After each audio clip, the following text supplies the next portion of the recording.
Hi everyone, I'm Sammy and welcome back to our 4-part series called Sharing Jesus with Your Digital Community. Last week, we talked a little bit about building relationships with people, listening to them, getting to understand their story, and praying with and for them. We talked about how you can use that digital and online to really show people that you care for them. This week, we're going to talk about sharing your story. Sharing how Jesus has impacted your life. Some of you might have shared your story in the past of how a church has impacted you or how Jesus worked in your life in one situation. So this might be review for you, but for those of you who have never shared the story of how Jesus has impacted your life, it's my hope and my prayer that this empowers you and enables you to share that story because it has a major impact on the lives of the people around you. So our key point for today is that we all have a story about how Jesus has impacted our lives, how he's working and how he has worked in our lives. And this story not only has changed your life, but it has power and authority to change the lives of the people around you when they hear this story. Now, Paul has some encouragement for us in Ephesians 4, verses 11 through 13, as we prepare to share our Jesus stories. He says, "So Christ himself gave the apostles, the prophets, the evangelists, the pastors, and the teachers to equip his people for works of service, so that the body of Christ may be built up until we all reach unity in the faith and in the knowledge of the Son of God, and become mature, attaining to the whole measure of the fullness of Christ." Now, not all of us are pastors or teachers or apostles, but we all are evangelists, and we all are called to do the work of Christ by sharing him with the people around us.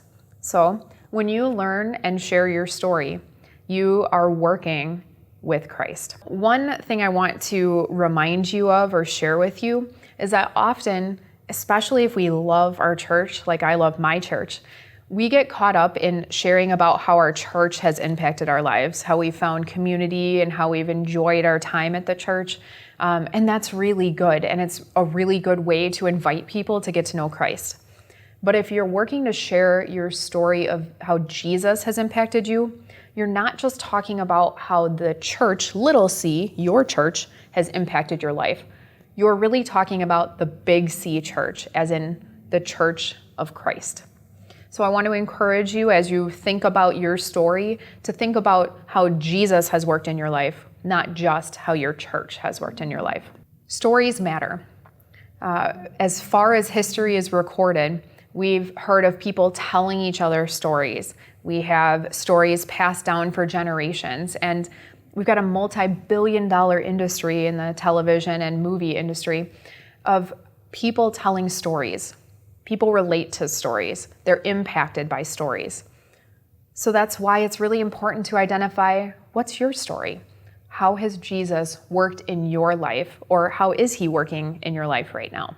When we take the time to tell how Jesus has transformed us, we're joining Jesus on his mission to transform the lives of all people. That seems a little daunting. I definitely understand. And we may not want to share our story because we're worried about it being perfect, or we're worrying about using enough scripture or sounding smart enough. I want to give you a little encouragement from a book that I read called Joining Jesus on His Mission by Greg Finke. It's better to do something imperfectly than to do nothing flawlessly. So the only way we're going to perfectly tell our story is by, in fact, not telling it at all. I encourage you to identify your story and share it even if you don't feel super comfortable. Now let's dig in and look at how you can identify what your Jesus story is. The first question you might ask yourself is, where were you before you knew Jesus? Now, for people who are new to Christianity, this is a really easy question because they can simply look back from the last little bit of time and identify where their lives were before they found out about Christ, their Savior. For some others who have been Christians for a really long time, or even for as long as they can remember, this is a little bit more challenging question. So you might reframe it as, where were you in a situation before you realized that Jesus was there with you? we all kind of fall away from our faith a little bit, or we all have opportunities when we should be relying on Jesus and we don't. So I'd encourage you to think about one of those situations if you don't remember what your life was like before you got to know your Savior. The next question to consider is, how did you come to know Jesus? Or how did you remember the impact that Jesus has in your lives? Think about maybe reading scripture. Maybe you talk to a friend or a family member or a counselor. Any of those ways might be how you came to know or remember Jesus in your life. And the final question to consider is, how has Jesus changed your life? Or how did Jesus change the situation you were in? I think the best way to explain how this story might come across is to tell my story. So I'm going to pause for a moment and share my Jesus story. So I did not grow up in a home where we went to church. I kind of understood that there was a God who kind of oversaw everything and looked out for us, but I didn't really know anything about Jesus. When I was growing up and I was in high school, a family that I babysat for invited me to join them for church, and it was before I could even drive, so they were kind enough to pick me up and get me there. I found a youth group. We did a lot of service work, and it was a great opportunity where I built community and came to understand a little bit about what was in the Bible. But somehow I missed the boat on who Jesus was as my Savior. It wasn't until my senior year in high school, in a conversation with a guy who is now my husband, where I really came to understand how Jesus impacts my life. We were having one of those typical getting to know you conversations on the phone because we were dating long distance. And he asked the question, who would you meet if you could meet anybody from history? Now, I knew from attending church that Jesus was a great guy. He did a lot of miracles. He helped a lot of people. And I also knew my husband was a Christian. So I said, I would love to meet Jesus. And I distinctly remember him pausing and telling me or asking me if I understood that I would be meeting Jesus. He went on to explain to me that Jesus was my Savior and that he came to earth to take away the sins of the entire world. And that includes my sins. So no matter how well I try to live my life, it didn't matter because I was never going to be perfect enough. But because of Christ, I'm perfect enough to enter heaven with him when I die. And that was really impactful for me. It gave me a new sense of peace. I'm a perfectionist. I'm a type 1 personality. And I often lived and still find myself living my life trying to be the best I can be. But when I remember that Christ did everything for me so I don't have to be perfect, it brings hope and it brings peace and it brings comfort. So that's my Jesus story. How I was before I got to know Jesus, how I came to know Jesus, and how Jesus changed and continues to change my life. It's nothing dramatic, it's nothing tragic, but it's my story, and I hope and pray that it impacts the lives of the people that hear it. So the last piece I want to share with you on your story before you tell it, like I have, is that you're going to need to practice it. Practice your story until it feels comfortable, authentic, and natural.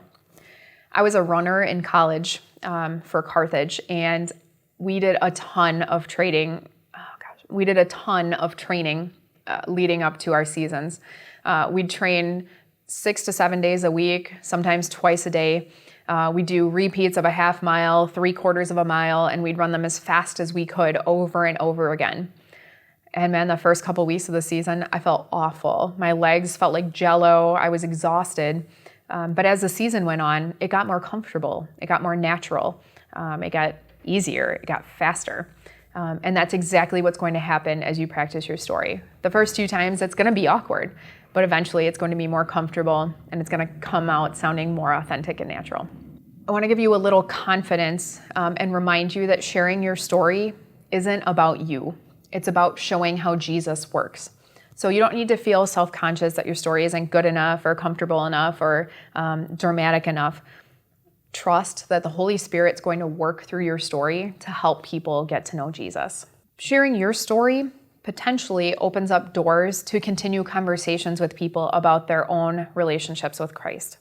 You may find opportunities after you share your story to ask someone, where are you at in your faith journey? And how can I help you learn more about Jesus?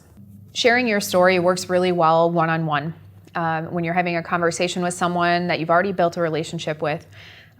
But you can also share your story publicly. You're not just limited to sharing your story with the people that you have one-on-one conversations with. I'd really encourage you, and this is the whole reason we're doing this series, to use digital tools that you have to share your story publicly, widely. I'm always looking for people to interview and tell their story of how Jesus has impacted their lives. So let me know if you'd like to be part of that. But you've got tools right in your pocket that allow you to share your faith story. You can use Instagram and Facebook, as well as any other social media tool that you have to share your story. I'm just going to share, because Instagram and Facebook are the most popular, I'll share how you can share your story using those. So on the left side there is a screenshot from Instagram, and it's when you go into your story. In the upper left corner you'll see your photo, and then you can click the plus button and it's going to pop up like this. You've got 3 options down at the bottom there. You can go live, so if you feel comfortable and you're ready to just jump in and share your whole story, you can go live. Your whole following will be notified that you're live, and you can just share your story on video of how Jesus has impacted your life. Another option is you can film pieces of your story. On the story tab there, you can film 15-second pieces of your story, add captions, and then have a series of videos in your story telling how Jesus has impacted your lives. And if you want a little bit of a challenge, you can scroll even further to Reels, which will challenge you to share how Jesus has impacted your life in 15 seconds or less. Reels is Instagram's version of TikTok. So if you're familiar with TikTok, Reels will be supernatural for you. If you're not an Instagram person, but you're on Facebook, Facebook's a great option too.